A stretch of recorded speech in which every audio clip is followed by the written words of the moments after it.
Good morning, ladies and gentlemen, and welcome to the show today. Today is Friday, the 11th of June, 2021. Thank you for tuning in. And one of the things that's not taken into consideration with inflation is the merchants themselves. It's kind of like a pattern that starts to develop with merchants. If they see their inventories moving, and they're raising the prices, and all the other merchants are raising the prices, they get in this mindset, especially when products are moving off the shelves rather quickly, and they say they put the price up by 20% and it's still moving off the shelf rather quickly. They get used to this mindset of raising the prices like every month. Merchants around the world, and once inflation starts to get ingrained and they're used to just jacking the price up every month, a little bit higher, and seeing what the market will maintain, you know, then this is a well, see, it's beneficial to the merchants. Say, let's face it, if you're selling a product, maybe it's a can of beans, and it was $1, 2 years ago, and you've jacked the price up, Now you got it up to $1.49, and you're going to make more profit if you can jack it up to $1.65 or $1.85. Especially if it's moving real good anyway. And once merchants get used to that popping the price up, popping the price up, popping the price up every month, they don't like to stop. Would you, if you were a merchant? You're going to make more profit, and if the market can withstand it, would you want to go back to reducing the price? Well, you're only going to reduce the price if that's necessary to keep the product moving off the shelf. So merchants are involved in this a lot. And it's a mindset that the merchants get into, a mindset for inflation. And, this is part of it that people ignore. So let's get in there and take a look at the charts today and see what's going on. Let's open up the charts right here. Take a look first at the gold price. Gold is down $18.10. Now, I think this is very short-lived, because I'll tell you what I'm expecting. I'm expecting after the 28th of this month, I think it's going to go through the Basel III arrangement, and I think it's going to have a positive effect on gold. But there's a second thing that's going to have it's even probably more important, or just as important, for gold and silver. And that's the U.S. 10-year interest rate is not what it was. It was getting up there around 1.70, and right now it's like 1.46 today. That's a significant drop. If we see the rates continue to drop on the U.S. 10-year, and I think we're going to, I don't think they're going to go up, this is going to be extremely bullish for gold. And so what I'm kind of expecting is in the next 90 days or so, after the Basel III goes into June 28th. In the next 90 days after that, I'm expecting the gold price to crest above $2,000. And I'm expecting the silver price probably to be in there over $30, solidly over $30, maybe as high as $32.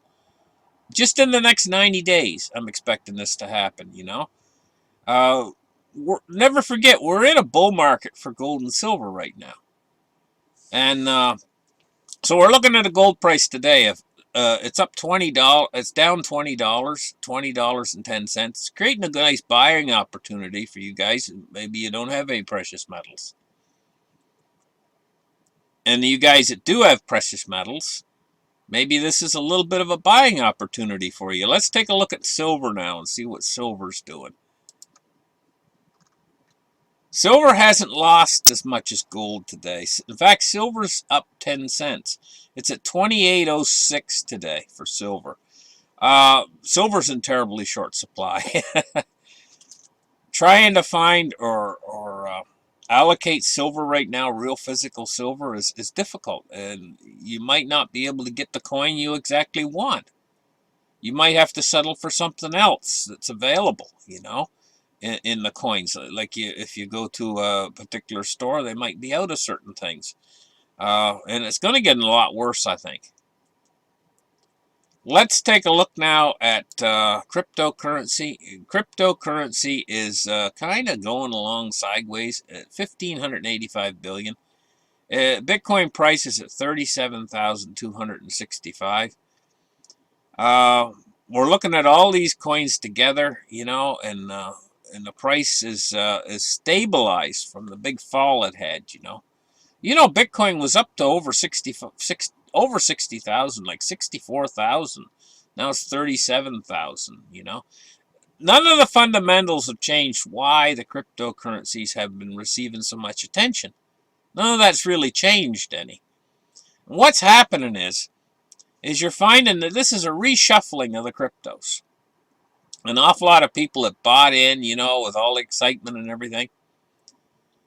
They were first-time buyers and stuff, and they were coming into the market, and they scrambled out just as quick as they scrambled in. But the people that's been in there for a long time and who really understand cryptos and are holding cryptos, they're not fazed by this scrambling in, scrambling out, price drops and stuff, and they don't let go. They're strong hands. So Bitcoin has been moving from weak hands to stronger hands. That's all that's been happening, And we could be looking at a re-strengthening of the price coming up pretty soon, because I don't think that Bitcoin's really fell out of the bull market. I think Bitcoin's still in a bull market. I think that this was just a major price correction in the middle of a larger bull market that we've been in, And, look at the price. Never forget that everybody thought that the price of Bitcoin was too high, way too high at 20,000. The price right now is 37,000. It's all relative. And the price was 64,000. People were thinking it was a cheap Bitcoin. What is the price for Bitcoins and the cryptocurrencies? What is a cheap price? What's an expensive price? It's all relative, and compared to where the price is right now at the moment. So how high could Bitcoin go? Well, Bitcoin, could go to $1 million. And then a lot of these other coins could go an awful lot higher than they are now, too. Do you guys realize how much money's out there in the system that they've created? Money that is not really making its way, all of it, into the general economy yet. They've already created their hyperinflation. Okay, let's move on. Let's take a look now at Dow Jones. It's down 31 points today, 34,435. I'll tell you, it's got a long way it could fall. But on the other side of this, if we go into a hyperinflation, there's a long way it could climb. But right now, it's perched up there, and it's got a long way it could fall, but the central banks now are controlling these markets. And so I don't think they're going to let it fall. It's got a long way to fall. It would fall, the market could fall by 90%. But I don't think they're going to let it happen. Let's take a look now at crude oil. Crude oil is at $70.56. Now, I told you guys once it passed $70, it's on its way to 80. Now it's solidly and firmly on its way to 80 bucks. $70.56. So it's made the first little leg up, heading toward its $80 mark. Let's take a look now at the MOVE index. The MOVE index is down today, and this has been a descending pattern. It's continuing to descend. It's down 9.75%, or 16. That's 16%. 9.75 points down. Let's take a look at bonds. Bonds are going up a little bit today, but it's not real big. 10 years the one we're watching the most, and it's only up 1 basis point. It's at 1.47 today. But the bonds, this is a long-term descending chart. When bonds descend, in other words, when the yields fall, that means bonds are in a bull market.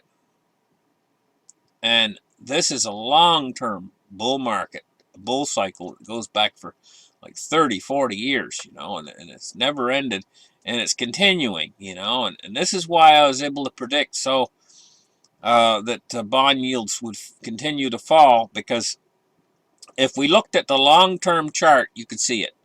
And I put that long-term chart up there the other day, Let me see what kind of a chart I can get here on the US 10-year real quick. If we go out to their 5-year. No, it's not telling me much. Let's go to all and see what we get. There we go. That's more like it.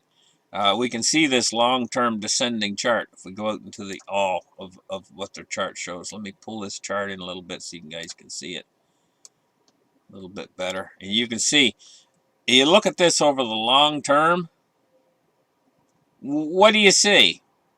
It's like a saw blade. It's a sloping, like going down the slope of a hill, a saw blade, but there's ups and downs within that. We just crested at the top of one of these ups when the bond yield on the 10-year went up to around 1.7 or 1.7 something, 1.72 or something like that. Can't remember exactly what it was, but now it's dropped off to 1.4 something. That's about 30 basis points down.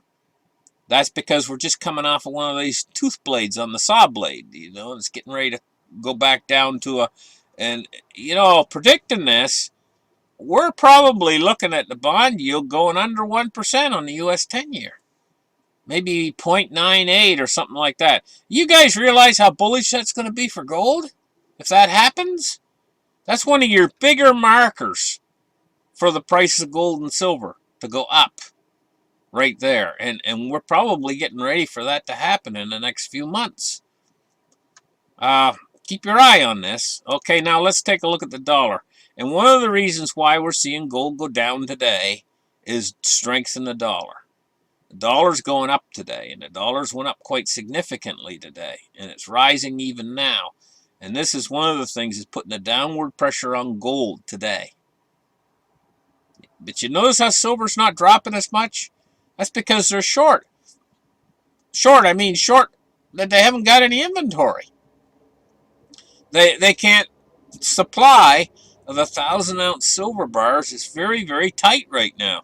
And that's what they use to feed these, to make blanks for all of these mints, to make their 1-ounce coins and stuff. We're in danger of them actually running out in a lot of places and not having anything to sell to the investors. And the investors are going to want, that's when people really, listen, when prices going up on stuff, when prices climbing, and there's no supply of something, that's when everybody wants it. Thank you guys for listening to my show. Oh, and there's another thing. You guys out there saying, oh, where are you going to sell your silver? Where are you going to sell your silver? I'm going to tell you, we get in a real short supply and everybody wants it and stuff. It gets easier and easier to sell it in the end. Thank you guys for listening to my show. Like and subscribe, and we'll catch you guys in the very next episode. Bye-bye.